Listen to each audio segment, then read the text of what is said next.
Jumlah kasus positif COVID-19 terus meroket, tingginya angka positif harian tidak sebanding dengan jumlah kesembuhan. Lalu apa yang harus dilakukan untuk menjalani hidup sehat di kala pandemi seperti saat ini? Kita terhubung langsung dengan ahli kesehatan masyarakat, Dr. Herbawan Saputra. Assalamualaikum, selamat petang, dokter. Waalaikumsalam warahmatullahi wabarakatuh. Selamat petang, Mbak Fira. Selamat petang, Mas Andro. Iya, dokter, kita tahu bahwa Indonesia, DKI Jakarta khususnya juga mengalami lonjakan yang sangat masif. Artinya bagaimana nih supaya penularan ini benar-benar bisa berhenti dan menurun? Ya, jadi memang ini kan ada dua skenario. Pertama, skenario jangka pendek. Pemerintah sedang menyiapkan dan terpacu dengan kecepatan penularan tempat-tempat isolasi, perawatan, dan intensif untuk COVID-19. Nah, dengan ditransformasikannya 3 rumah sakit pusat ini memberikan efek relaksasi jangka pendek ya terhadap perawatan dan penanganan COVID. Tetapi memang patut kita ingat juga sebenarnya ini solusi sementara, solusi jangka panjangnya ini harus disiasati dari aspek community dan juga aspek regulasi.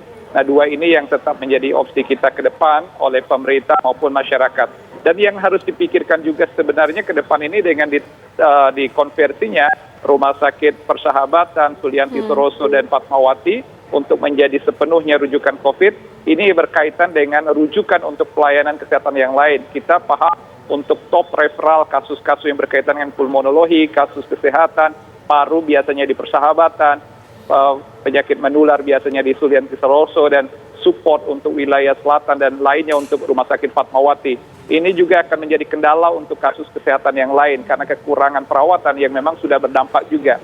Ini yang disebut dengan multiple burden di dalam sistem kesehatan kita. Nah, kembali kepada upaya untuk penanganan COVID dengan konversi ini satu, tetapi sebenarnya ini kalkulasi dan simulasi yang kami sebenarnya sudah usulkan melalui berbagai forum dan media. Pemerintah harus melakukan stimulasi penguatan komunitas ya, basis RT RW. Selama ini kan kampanye kita di dalam upaya penanganan COVID ini kan protokol 5M. Ini disebut dengan personal awareness, namanya kesadaran diri dan perilaku diri individu. Tetapi ada community empowerment sebenarnya yang harus didorong. RT, RW, tokoh agama, tokoh masyarakat didorong oleh pemerintah pada level kelurahan atau desa untuk membentuk semacam ruang-ruang isolasi mandiri di sentra-sentra. Misalkan satu RW, satu ruang isolasi mandiri, atau satu rumah, atau satu bangunan yang memang diperuntukkan untuk perawatan yang mereka tanpa gejala.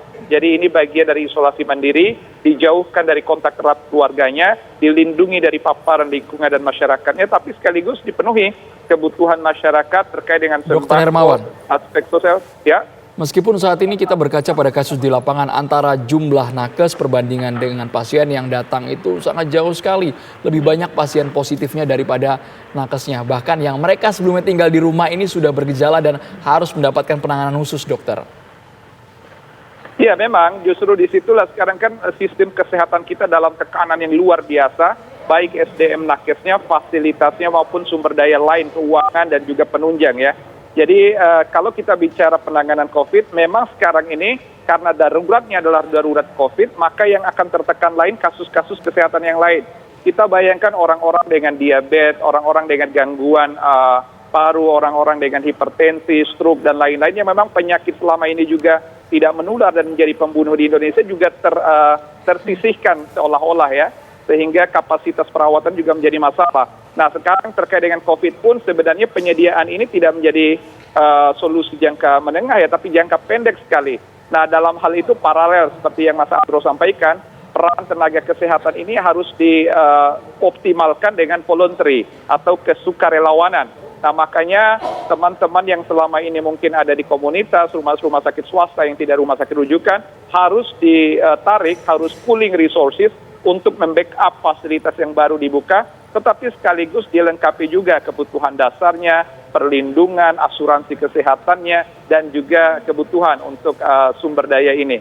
Pengalaman sebelum ini kita juga masih dalam situasi yang agak rumit mengkalkulasi dan memenuhi kebutuhan dasar para nakes ini, Mas Andro. Sehingga ini juga menjadi PR taktis jangka pendek yang harus disiapkan seiring dengan penambahan fasilitas. Berarti nakesnya infrastruktur, jaminan kesehatannya ini juga akan mengikuti kebijakan jangka pendek ini. Mas Andro. Iya, Dr. Hermawan, saat ini kita tahu rumah sakit sudah penuh, kemudian nakes juga sudah banyak yang meninggal karena menangani pasien COVID-19. Artinya apa yang paling harus dilakukan oleh masyarakat? Kita tahu protokol kesehatan super ketat sudah dilakukan, tapi dengan adanya varian Delta ini penyebaran juga sangat masif. Ya, saya berharap dua sisi ya. Masyarakat sadar dan sabar, tetapi saya membayangkan pemimpin di negeri ini bicara seperti ini kira-kira.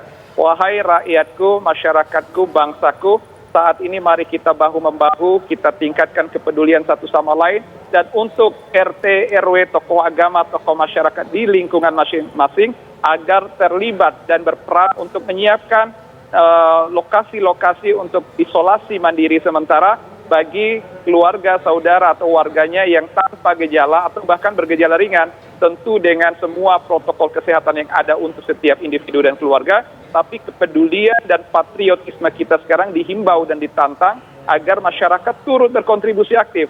Tidak sekedar pada perilaku individu yang 5M, dan itu sebuah kewajiban, sebuah keniscayaan yang harus terus kita dorong dan kampanyekan, tetapi adanya community-based first aid gitu ya, upaya kesadaran cepat dari tengah masyarakat, dari, oleh, dan untuk masyarakat, ini yang kita harapkan lahir dari masyarakat, tetapi juga pemerintah bisa menstimulus melalui instrumen pemerintah sampai ke desa, sampai ke RT, ke RW, untuk juga menjadi kreator upaya kemandirian ini. Bayangkan Mbak Fira, kalau misalnya di Indonesia ada 514 kabupaten kota, kita dari 10 kecamatan saja per kabupaten ini sudah 5.140 kecamatan. Setiap kecamatan punya 10 desa saja, sudah 514.000 desa. Kalau setiap desa, setiap RW saja punya ruang-ruang isolasi, akan lebih dari jutaan tempat-tempat isolasi mandiri baru yang berbasis masyarakat untuk kita siap sedia menghadapi lonjakan COVID. Tetapi ini kan bentuk treatment awareness ya,